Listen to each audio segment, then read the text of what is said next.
Hello everyone, welcome back to my channel. My name is Danny and today we're going to be discussing the new rom-com starring Halle Bailey and oh my gosh. Hello everyone, welcome back to my channel. My name is Danny and today we're going to be discussing the new rom-com starring Halle Bailey and Regé-Jean Page, You, Me, and Tuscany. I'm really disappointed in myself for not making the time to go see this in theaters like I wanted to, because after watching this, I have a tiny bit more faith in the rom-com genre. I feel like the rom-com isn't a huge staple like it used to be, and we've kind of lost the sauce a little bit, but You, Me, and Tuscany redeems the genre a little bit for me. We start our story in New York. Our main girl, Anna, is getting her day started in luxury. This is low-key what I want more of from theatrical releases. Like, give me a black woman living it up in New York or LA with a nice penthouse apartment, fresh coffee right out the espresso machine, no struggle. I love it, okay? I don't want to keep seeing my people struggling, all right? I'm sorry, I don't. We need to even out the playing field a little bit, okay? Just a little bit, just a little bit. Anna and her dog take a quick little walk through the city, but I'm sorry to say, this has all been a trick. It's all been a lie. I've been thoroughly bamboozled because this is not her apartment and this is not her dog. She's just been house sitting for a rich white lady. Anna is wearing this woman's clothes, y'all. She is even wearing her lingerie. Like, obviously she's gonna wash them, but still, that's really gross. Rightfully, Anna gets kicked out, and we get a little insight into her life before this embarrassing moment. She was raised by a single mom and had planned to become a chef just like her mother. She went to the Culinary Institute of New York and had planned to go to Italy with her mom for inspiration to open up their own restaurant together. That didn't go according to plan because her mom got sick and Anna had to drop everything to take care of her, becoming a professional house sitter. Doing this work has led her to believe that pretending to live someone else's life was much easier than dealing with her own, and I'm sure we can all relate to that. These pictures of her pretending to be rich are kind of wild though, cause like, girl, why are you doing all of this in your employer's house? Like, this is kind of a lie. I can understand wanting to pretend to live that life, but I can't get over her wearing their clothing. I think that's just a step in the wrong direction. I also want to know why she didn't work at a restaurant or something since she went to school to become a chef. I wonder if she could have asked some of her previous employers to be a reference for her to pivot into like fine dining or something like that. Because at least with that, she'd still be working towards her passion of becoming a chef, right? Like, I just feel like if she had a good relationship with them, they could help her out. There's really no harm in asking. But Anna gets kicked out. I'm sure she's also fired too. And she gets on the phone with one of her friends, Claire, who says the exact same thing I did. Don't be wearing them people clothes. Anna is funny, y'all. She talking about that lady wasn't supposed to come back for another month like that's an excuse. As they're on the phone, Claire tells her she needs to start living her own life again and focus on her passion. And I know that gotta be so tough to do because when your parent gets sick, that's really all you can think about. She decided to drop everything to help her mom, and I don't know how long it's been since she got sick, but once you're in that mindset, it's definitely hard to just focus on yourself when you're the primary caregiver. I have a lot of empathy for people in this situation because what else can you do, you know? You gotta make ends meet somehow. The bills don't stop when you or your loved one gets sick. But we also find out that Anna is behind a few months on rent, so she doesn't have a place to stay. I'm guessing this is why she was basically living in that lady house and drinking up her fancy coffee, because she ain't got nowhere else to go. She pops up at Claire's hotel job and asks if she can put her up in a room temporarily. Claire is a good friend, okay? She risks getting fired before to help Anna out with a room, but she says no this time because she's going on maternity leave soon and she needs a job to come back to. Anna goes to the bar to charge her phone and she orders a very interesting burger and fries combo. Can I get a burger? Medium rare, add jalapenos and egg over easy, no salt, just pepper, and some fries. With a side of honey. I just realized this is the chef in her coming out, because fries and honey, you don't really think about as a good combination, but is it bad that I low-key want to try it? Like, what's the difference between this and ordering fries and a Frosty at Wendy's or something, you know? Like, I feel like it's a similar flavor profile. A guy sitting close by asks her about the honey, and she says the sweetness brings out the saltiness, so I kind of want to try it one day and report back on my findings. I also really like this interaction that they have. Anyway, I'm about to eat my feelings, so please just leave me alone. I do think this movie is kind of funny. Like, I was skeptical at first. I feel like rom-coms nowadays try too hard to be funny, and the dialogue can almost feel dated in a way because it's usually of the time. But so far, I don't feel like I'm getting too much of that. We'll see if my opinion changes, but so far I'm enjoying this. But we find out that this guy, Matteo, is Italian and he's here in America working in real estate. They get real flirty. He talking to her in Italian, she's eating it up, and she tells him that she was initially planning to go to Tuscany with her mom, but because she got sick, those plans fell through. In this conversation, we find out that Anna actually didn't graduate from culinary school. She quit about 2 months before she graduated due to her mom's passing. Now, I was not thinking that her mom died. I was hoping she was just sick in the hospital, but my God. Now this movie hitting too close to home, child. I can't lie. So we get a little montage of her and Matteo chatting it up at this bar. I'm really interested to see how the writers navigate Anna meeting Regé Jean's character later on, because Matteo is charming her right now. He's actually from Tuscany too, so he's showing her all his favorite spots to go to, and he's showing her his family. I don't know. I kind of feel like I like this guy so far, but if it turns out he's a scammer or an asshole, then I hate him, boo. I just wonder if this is gonna be a love triangle type situation. He tells her his parents own the oldest restaurant in the city, and Anna wonders why he'd ever leave. Matteo reveals to her that though his father wanted him to take over the family business and get married and have kids in Italy, Matteo wanted something different for his life, so he packed up and left without saying goodbye.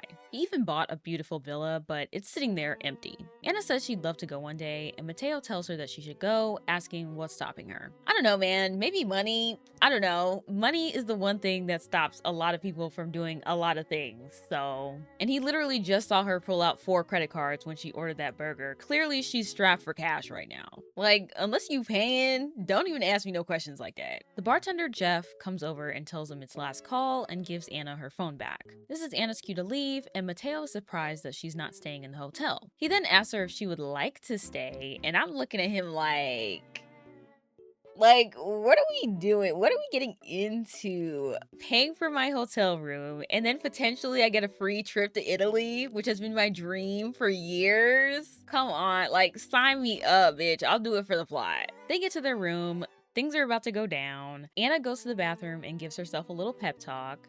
This is the most romance we've got in years, girl.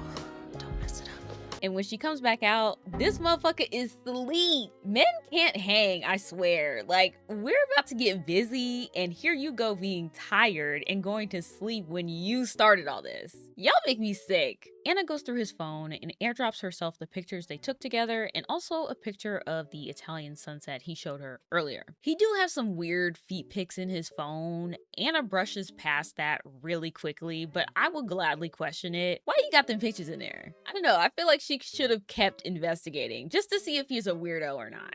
Like, sometimes you do have to investigate further. But we transition to the next morning. Of course, Matteo was gone, but he left her a note apologizing for last night and encouraging her again to visit Italy. He also tells her to order whatever she wants for breakfast, and she does just that, sharing it with Claire. She and Claire debrief, and we find out that Anna has decided to go to Italy tonight. And Claire is making a lot of sense, like, girl, you gonna go to Italy with what money? She don't have a job. She hasn't planned this out. She doesn't have a place to stay when she's out there. Like, I love that she's decided to live her life for herself now since her mom passed, but why did it have to be this white boy to change her mind about that and not her best friend that's been encouraging her this whole time? You know, like, this is a little delusional, but in this case, for this made-up movie where we know everything is gonna work out regardless, maybe sometimes being a little delusional is the best outcome. And that's what makes life fun, right?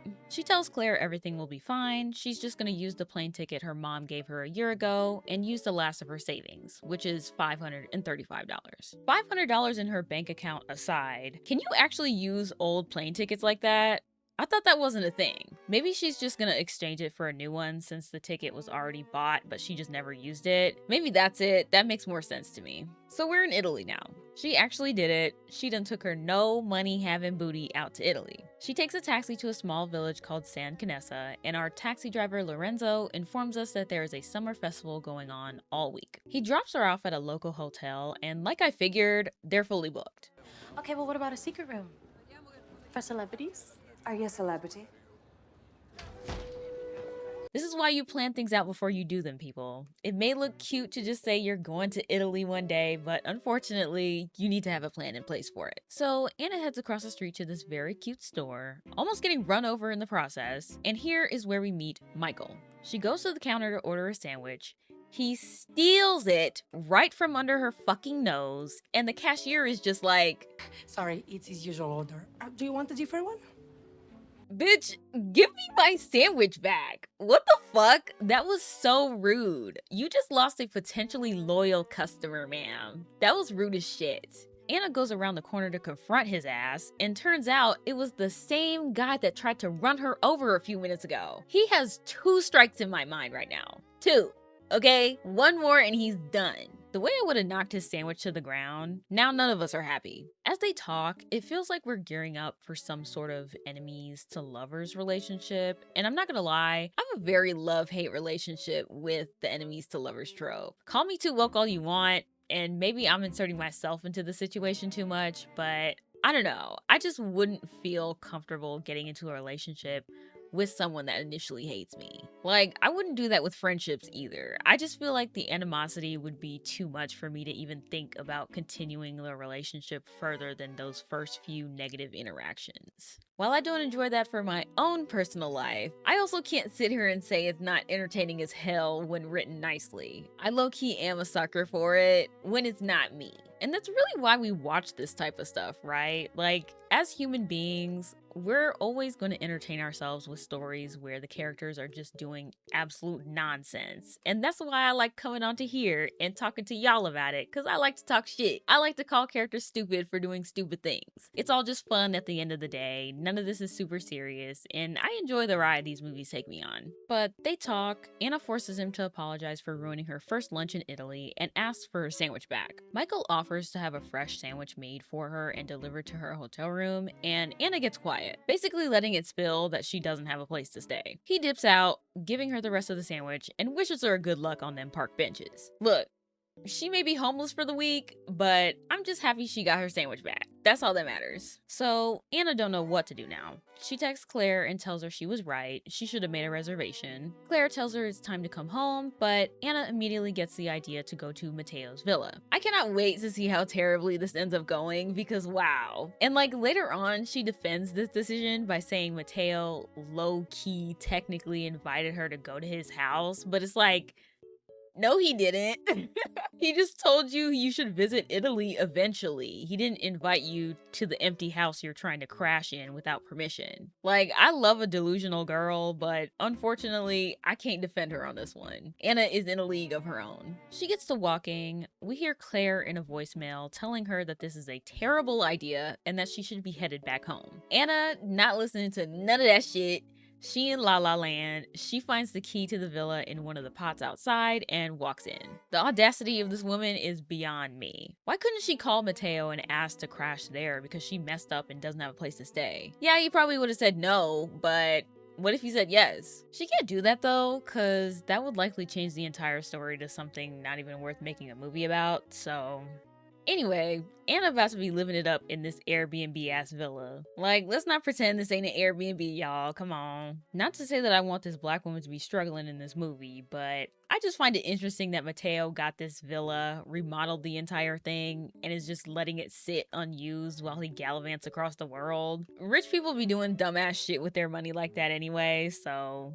maybe this is actually realistic. Anna wakes up the next morning to a beautiful sunrise and a man singing in the garden. She starts her day and goes through a whole routine. She takes a shower, washes clothes, makes coffee, and I'm just sat here like, where the hell did that gardener guy go? Does he just not hear her rummaging through the house, washing clothes and taking a shower? Like, what's up with that? She's not being very discreet at all. I'm honestly getting stressed out because she's been here for so long. Anna starts snooping and she finds an engagement ring in a junk drawer. She puts it on. Very dumb move, and almost immediately 2 women enter the house, almost catching her. She tries to escape out the window, but is eventually caught. They grill her, and it turns out this is Mateo's grandma and mother who've come to clean up. Right as Anna's about to explain everything before getting arrested, Mateo's grandma notices the ring on her finger, and it's now assumed by Mateo's mom, Gabriella, that Anna is marrying her son. Anna goes along with this lie, and Gabriella is so excited. Like, I kinda love that, actually. This random black girl suddenly has a key to your son's place and you're not racist towards her and immediately assume they're getting married. She's not immediately labeled a thief. Like,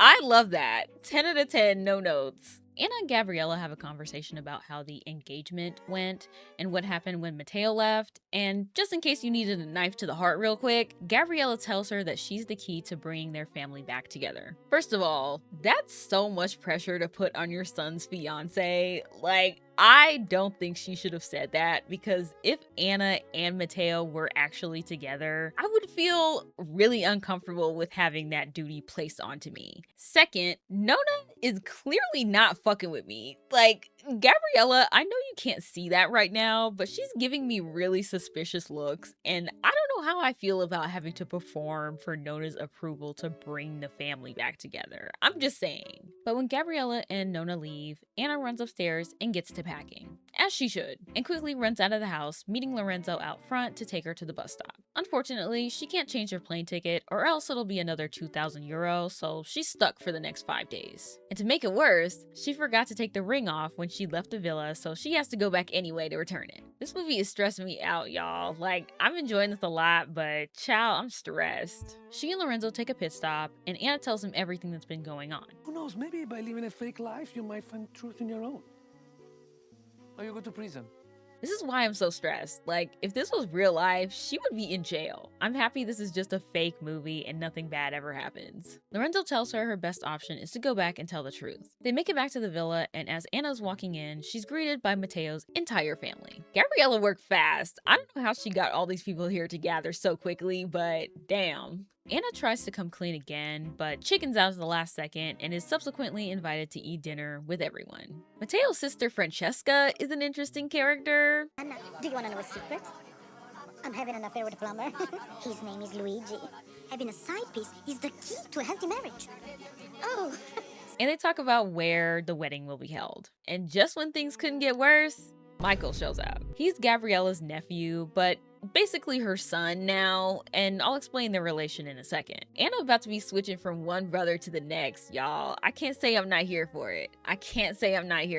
So we get into a little backstory about Michael. One of Gabriella's sisters was his mother, and when Michael was very young, both of his parents died in a car crash, and Gabriella and Vincenzo, Mateo's father, adopted him. He and Mateo have always been at odds. They are brothers in a way, so that kind of makes sense. Michael also owns the vineyard Anna will get married in. He also seems to be looking at Anna a certain way now. Don't think I don't notice. I like to think he's a little jealous that Mateo pulled her, even though we know it's fake. So dinner ends, Lorenzo takes her on a drive, and she tells him she's having her honeymoon in Greece, insinuating she didn't follow the original plan and tell the family the truth. He cheers her up a little bit, and honestly, I love Lorenzo. He doesn't make her feel bad about her choices, even if they are entirely incorrect. He just nudges her in the right direction. And sometimes you gotta let people fall on their faces and get back up on their own. You can only hope your friend does the right thing with your advice. That's also not to say Claire is a bad friend in comparison. I feel like she and Lorenzo play the same role in Anna's life. Now, this next part is a testament to the soundtrack. Michael meets Anna the next day to take her on a tour of his vineyard while Let Me Love You by Mario is playing. I can't even lie, I like the soundtrack.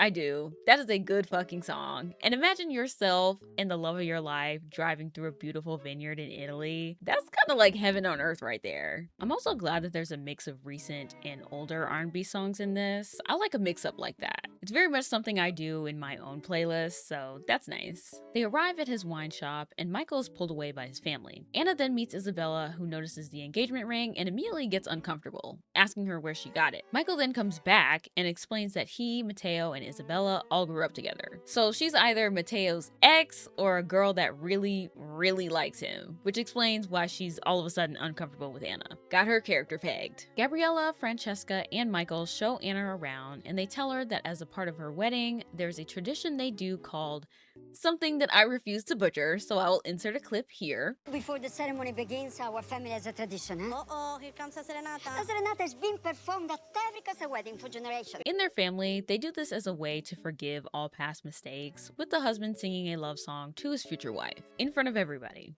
My worst fucking nightmare. Cause like, what do you do? What do I do with my face when he's singing? I'm so awkward and anxiety ridden, I couldn't do this in front of people. Very cute tradition though. They all get Michael to sing to her, which I had to skip because of secondhand embarrassment. and the two get closer. Gabriella and Francesca get pulled away, and Anna and Michael basically have their first date. He lets her try one of his new wines, and she impresses him with her knowledge, saying she took a sommelier course in culinary school. They get into the whole Isabella of it all. Anna noticed she's not very nice, and Michael's like, well, you are wearing the ring her ex-fiance gave her. I fucking knew it. I find it interesting that Isabella is still really close with the family after having gotten dumped. Like, oh, you're still here.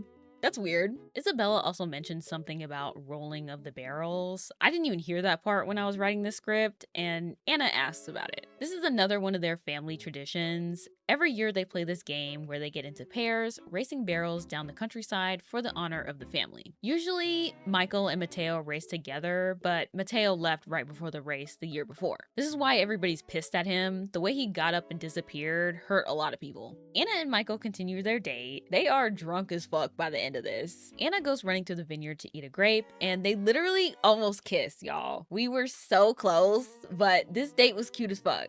This was cute as fuck. They then get caught by some tourists and head on their merry way back to Michael's car. He drives her back to the villa in this little scooter truck thing that he almost hit her with at the beginning of the movie, and they almost kiss again, but Anna stops herself and goes to bed. I need them to get together, y'all. I'm impatient. I need to see it. I need to see my girl happily married to this Black Italian man. I need to see it. I really have not been thinking about the fact that she's gonna be ghosting them in a few days. Like, I've just been enjoying the ride that my girl is on right now. Cause how many people can say that? How many people can say that they had a little summer fling in Italy for a week? Like, that's so chic. This is just so fun to me, even if it's all built on a lie. The next morning, Anna heads into town and everybody's saying hi to her. It seems like Gabriella has told everybody about the wedding. She meets with Michael and he takes her to his family's restaurant, the same restaurant Matteo left. Y'all, the pieces to Anna's life are coming together so quickly. Like, this is literally her dream right here. Owning a restaurant just like this in Italy. She just needs to get with Michael already. They go inside and it's pretty hectic. Anna takes a steak off the fire and Vincenzo is impressed with her cooking skill. Michael tells everybody that she's a chef, but Anna doesn't want that title and she decides it's best if she goes back to the villa. So Anna gets home and she decides to whip up something real quick, just a little tomatoes on toast. This looks disgusting, by the way. I fucking hate tomatoes so much. I would despise this. But Michael comes over to check on her and brings her some food from the restaurant. He tries that disgusting tomato thing, and we get into more about why Anna is uncomfortable cooking. Her mom started off her chef journey as a line cook in Atlanta, but she started working at a Michelin star restaurant at the same time Anna got into culinary school in New York. When she died, Anna stopped cooking and everything in her life got very hectic, which is where we meet her at the beginning of the film. Michael then tells her he knows how she feels, but in the opposite direction. He took on a ton of responsibility to make his parents proud. Now, call me too woke if you want. Maybe I'm thinking of this too deep, but that's kind of an asshole thing to say to someone who's struggling to keep up in life. Like, don't take this point too seriously. I'm half joking, but I just think it's funny that he thinks him running a successful business is the same as Anna going homeless. Like, that's just funny to me. Not a knock on this movie at all. During this conversation, Michael reveals that Enzo, the cousin that's been shoving a camera in Anna's face the whole movie, found her on Instagram and now knows that Anna is a professional house sitter and has no pictures of Matteo on her feed. Honestly, that would be very suspicious. I can imagine if all of them found out about her job, they'd probably think she wasn't with Matteo for the right reasons. I would be nervous if I was Anna. She tries to explain it away by saying she never posts anything personal and even shows him a picture of her and Matteo the night they met. She was very smart for airdropping herself that picture at the beginning. I'm glad that came back into the narrative. Michael and Anna look like they're about to kiss again, and Anna asks him if he got a girlfriend, to which Michael responds, I'm unlucky in love. Probably end up alone. Why's that? Always fall for the wrong girl.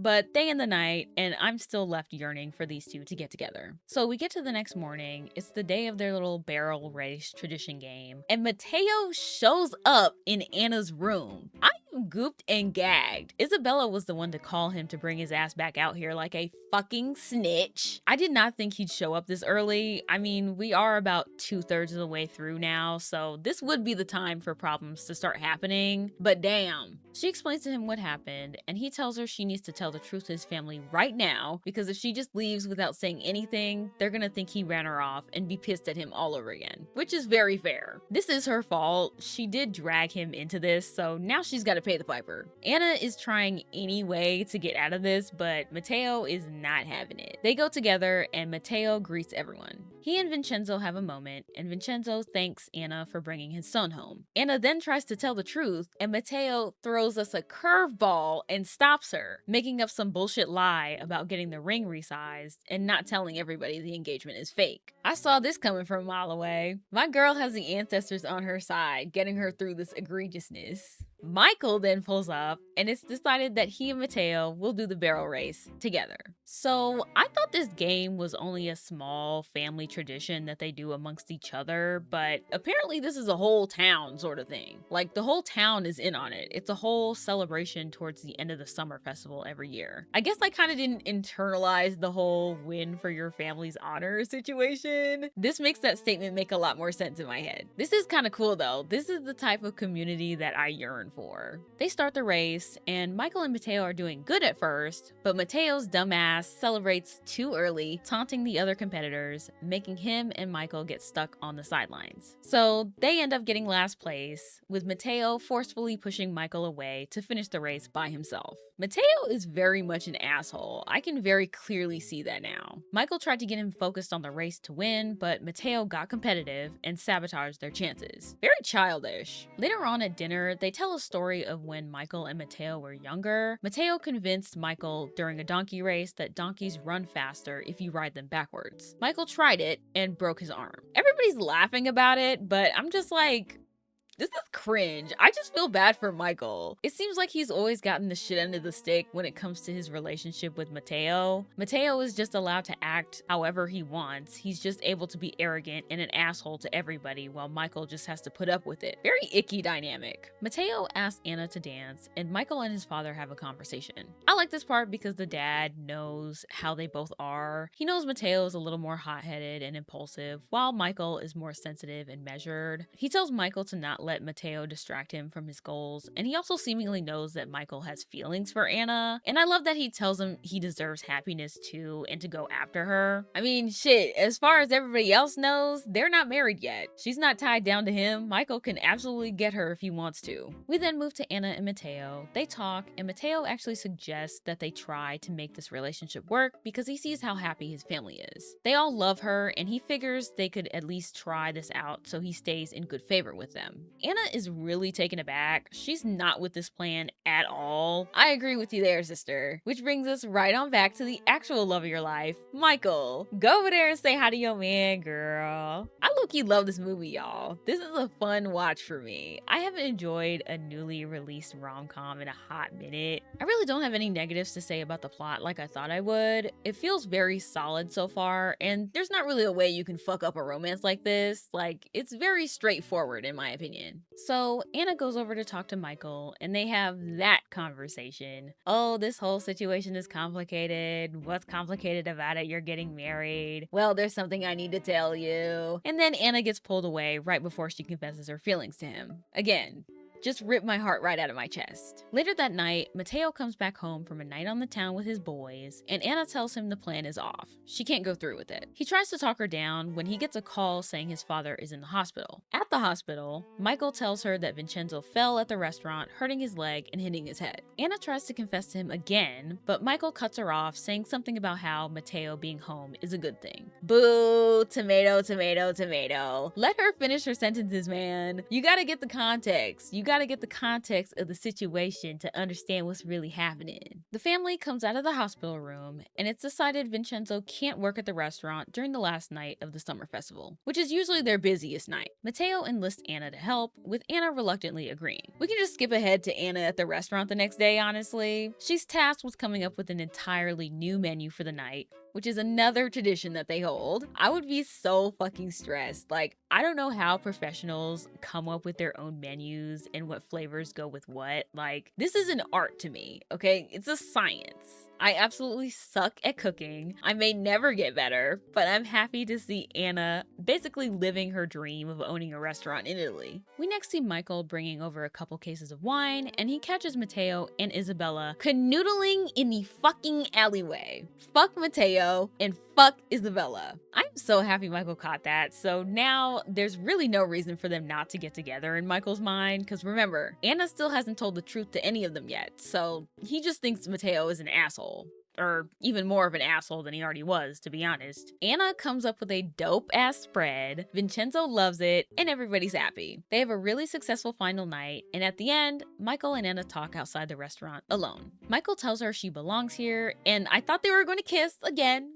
but my expectations are ruined. I love it. They go back to the restaurant, and everybody thanks Anna for helping them out. Matteo then announces to everybody that he and Anna have decided to go back to New York, surprising everybody. That asshole then walks out and leaves Anna alone to pick up the pieces from that bomb dropped on them. Fuck Matteo, honestly. I hope he rots in hell. He is so fucking selfish, it's disgusting. Michael is pissed and goes after Matteo, asking him why he doesn't tell Anna where he was today, referring to his cheating ways. Period, Michael. Confront this bitch. Michael goes in, telling him he takes everybody for granted and it's his business to make sure everybody is good because all Matteo does is fuck everything up. He drops the bomb and tells everybody he caught Matteo and Isabella together earlier that day. Matteo then goes in and is like, you're doing all this bullshit to act like you're the perfect golden child when you're not even a real part of this family, and gets socked in his face. Michael punches the shit out of him right in the nose. And you know what? He fucking deserved that shit. Cause bitch, how fucking dare you say that shit to me knowing my parents died in a car crash and I ain't had no choice but to stay with your family as the only black person in this fucking town. I have had to deal with you for like 20 years, pranking me, abusing me, probably being racist and microaggressing me too. Like, he deserved that shit. He deserved it. They get into a full-on brawl, and all anybody can do is watch helplessly on the sidelines. Anna decides it's time to come clean, and she tells everybody their relationship is a lie. She gives the engagement ring back to Matteo, and she leaves. I'm so sick, y'all. I know it's gonna turn around right at the end, but I'm sick. I'm sick. The next morning, Lorenzo drives her back to the bus station, and it's looking like it's the end for our girl. Anna falls asleep and wakes up to Nona standing before her. She gives her a majorly needed pep talk. You wanna tap that ass? Tap it. And encourages her to go after Michael. Everybody else is also there except Michael. They had a change of heart and forgave her, with Matteo lending her his Maserati to drive back to the vineyard and get her man back. She serenades him and makes a whole huge speech to him about how she's staying for him and the life they could lead together. This tourist is so me. Oh girl, he is not that fine. No, no. And I think that's what I like about this movie. There's black humor sprinkled in, and I appreciate that a lot. Because y'all know we don't get a lot of theatrically released black-led films unless there's some white people in it. Hence why this was more likely to get a theatrical release, no shade. And I'm gonna be honest, the state of the entertainment industry right now really worries me. I really worry for the black filmmakers out there trying their best to break through the walls of these institutions, because the black community is getting less and less support these days. This political climate has had devastating effects, and it's tough for our things to get off the ground on their own merit. I heard on Twitter that the success of some future black-led projects were dependent on the success of this movie doing well. Like, how insane is that? They don't even want to take a chance on anything else if this movie failed at the box office. That's just insane to me, quite frankly, but this is the state of the world we live in. We just gotta keep trying. But enough of that sadness. Anna and Michael make up and they kiss, finally getting together after this whirlwind of a summer romance. And we see a month later, our girl is working at the restaurant. She got her man, she got her family, and all is well in Anna's La La Land. I like this movie a lot. I can't even lie to y'all. I do enjoy a cheesy romance every now and then. Like, if there's no abuse and whatnot, and it's just a simple story just like this, that's absolutely perfect for me. I give this one an 8 out of 10. I don't even really have anything negative to say. I felt like the plot was pretty standard. There's not a ton of glaring plot holes that I noticed right off the bat. I'm not gonna knock off any points for Anna being delusional as hell throughout this entire thing, because that's literally the point. Like, if she wasn't delusional, we wouldn't have this movie to begin with, so I think it's fine that she decided to go to Italy on a whim with an old plane ticket. That's not egregious to me. People in real life do that shit with no money, so it's fine. I do feel like they all forgave her a little too fast though, particularly Mateo. And for him to lend her his Maserati, like, what? That's a really bold thing to do for someone that doesn't even know this girl from a can of paint who crashed at your villa without permission. And if he drove his own car, how did everybody else get there? His car is like a 2-seater or something, I think. You know what? It doesn't matter. I'm just getting nitpicky at this point. If you enjoyed this video, please give it a like, subscribe to the channel if you're new, and leave your thoughts in the comments down below. I'd love to hear what y'all thought about this movie. I will catch you guys in the next one. Peace.